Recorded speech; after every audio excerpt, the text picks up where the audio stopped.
गुरुदेव, जब हम कोई नया कार्य करते हैं या किसी नए पथ पर चलते हैं, तो हमें उसके बारे में जिज्ञासा बहुत होती है, परंतु उस जिज्ञासा के साथ संशय भी आते हैं।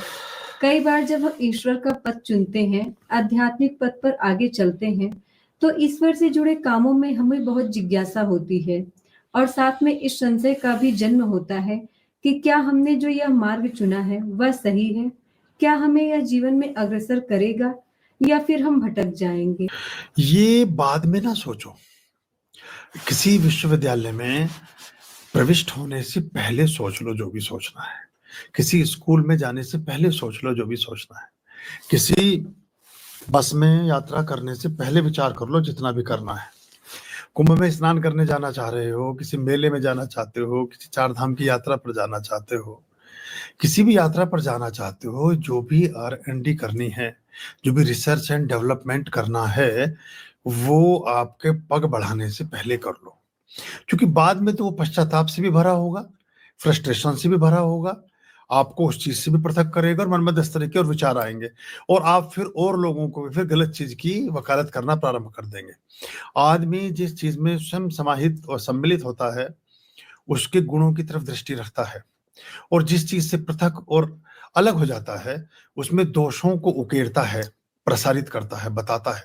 जब हम किसी का संग साथ छोड़ते हैं, परमात्मा का ही क्यों ना हो, तो उसमें दोषों को देखना और दिखाना प्रारंभ करते हैं। और जब किसी के साथ जुड़ते हैं, तो चाहे वो साधारण सा मनुष्य ही क्यों ना हो, उसके गुणों की व्याख्या और गुणों का प्रचार प्रसार करना प्रारंभ करते हैं। ये अंततोगत्वा बहुत सूक्ष्म रूपेण ये उस व्यक्ति या उस परमात्मा के गुण या दोष की विवेचना नहीं है। ये हमारे अपने ही अहंकार की तुष्टि और अहंकार की संतुष्टि है। यानी कि हम जिससे जुड़े, हम यानी कि आई एम समथिंग। तो मैं जिससे जुड़ा बहुत बड़ी चीज थी, इसलिए मैं जुड़ा, क्योंकि मैं बड़ी चीज को ही पाने निकला हूं, मैं बड़ा आदमी हूं। और जब मैंने किसी को छोड़ा तो वो इस योग्य नहीं था कि मैं उसे अपने साथ रख पाऊं। यानी मैं ही बड़ा हूं, यहां भी मैं बड़ा हूं, पकड़ने में भी मैं बड़ा हूं, छोड़ने में भी मैं बड़ा हूं। और इस सब में कोई बड़ा नहीं है, सिर्फ मैं बड़ा है, बस बाकी कुछ नहीं है।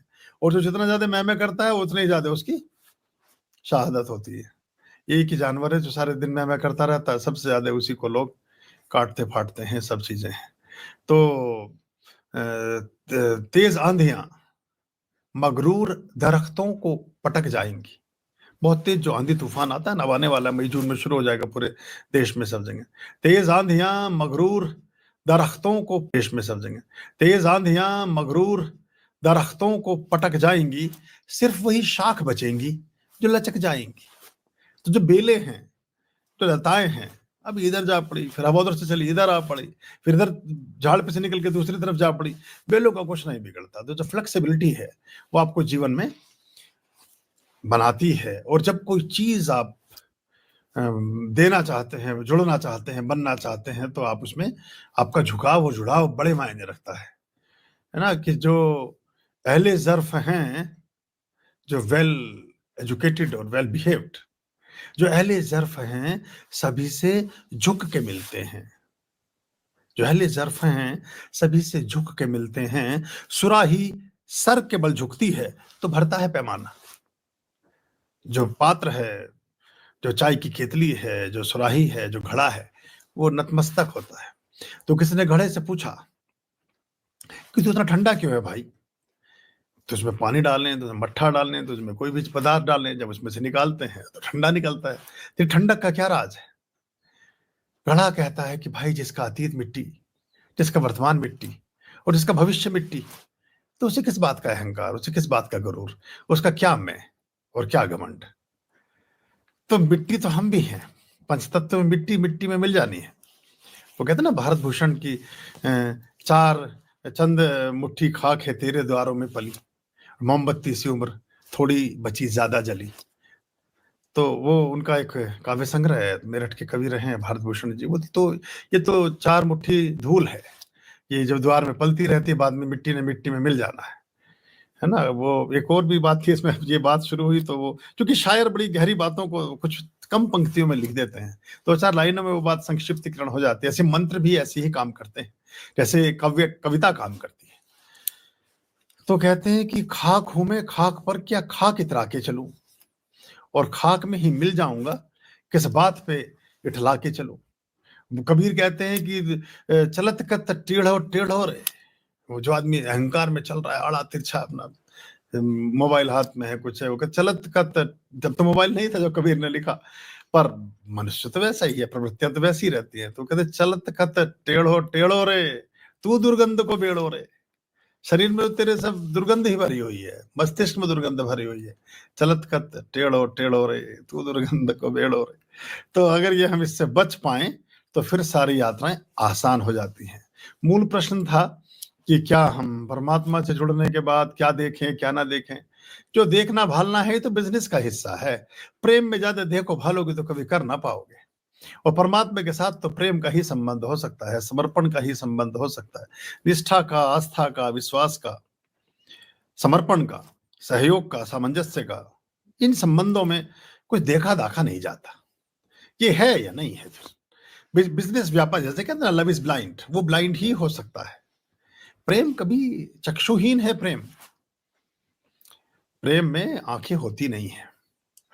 तो अब जो रामभद्राचार्य जी हैं, चित्रकूट पीठ के स्वामी जी हैं, अगर उन्हें सशरीर रूप में देखे तो वो जैसे चक्षुहीन है, प्रज्ञा चक्षु है, ऐसा कहना चाहिए।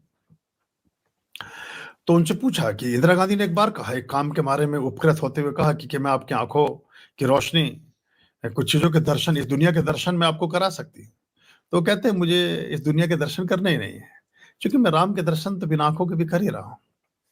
तो वहां आंखें बहुत गौण हो गई, अभी इन चीजों का रह ही नहीं गया।